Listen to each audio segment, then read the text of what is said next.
Have you ever been part of a group, one that felt super exciting, full of energy, but you still felt kind of unseen? Well, today we're going to dig into why that happens and what it really means to build a community that actually thrives, whether that's at your church, your company, or really any team with a mission. And it all kicks off with this one really powerful metaphor. So this ancient text really sets the stage for us. You've got this merchant, right? He recognizes something so uniquely valuable that he's willing to sell everything, literally everything, just to have it. Just think about that for a second. That feeling of finding something so special, it just changes all your priorities. This isn't just a story about a pearl. It's about recognizing supreme worth. And this is where it all clicks. The source material uses this metaphor to show us how we should see other people. Every single individual is that pearl of great price, someone with this incredible, inherent worth who deserves our full attention and our care. Now that's a beautiful principle, isn't it? But let's get real. What happens in practice?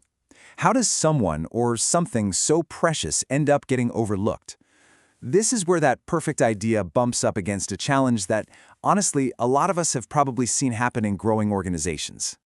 And that leads us to the first huge problem: people getting lost in the crowd. It's kind of a paradox when you think about it. Even in places that are buzzing with energy and have this amazing vision, people can just somehow almost invisibly slip away.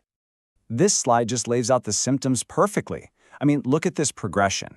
A group kicks off with all this passion, but as it gets bigger, those first members can kind of get lost in the shuffle. There's a ton of activity, a lot of buzz, this constant motion, but it can totally hide a serious problem. People are quietly walking out the back door. It forces us to ask that really tough question at the end. What happened to the folks who were here from the start? The source material actually gives this whole thing a name, and it's a really important one to get: ministry by replacement. It might sound like progress, but it's really just an illusion. And this just shows the difference so clearly. Over on the left, you've got the signs of just being busy.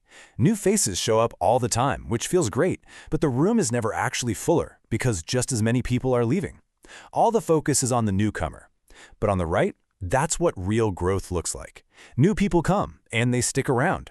The community gets deeper, and you're making sure the longtime members are cared for too. So let's lock this definition in. Ministry by replacement is basically just running in place.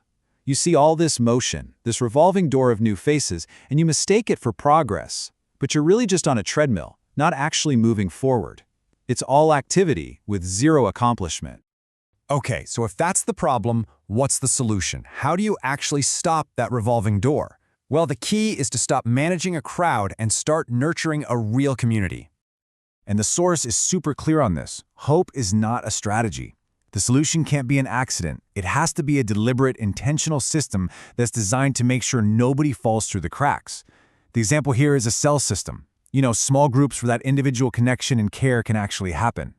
And this system isn't about big speeches or flashy events. Nope. Real leadership, real care happens in the details. Step 1, know. It starts by just being aware of your people and your structure. Step 2, engage. This means you gotta show up, take a personal interest, and actively follow up. Step 3, guide. From there, you help your leaders get even better at caring for their people. And finally, step 4, connect. It's all about being truly present and invested.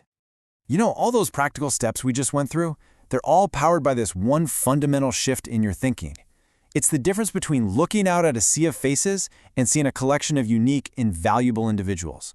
When you see people instead of a crowd, your entire approach to leadership changes. It has to.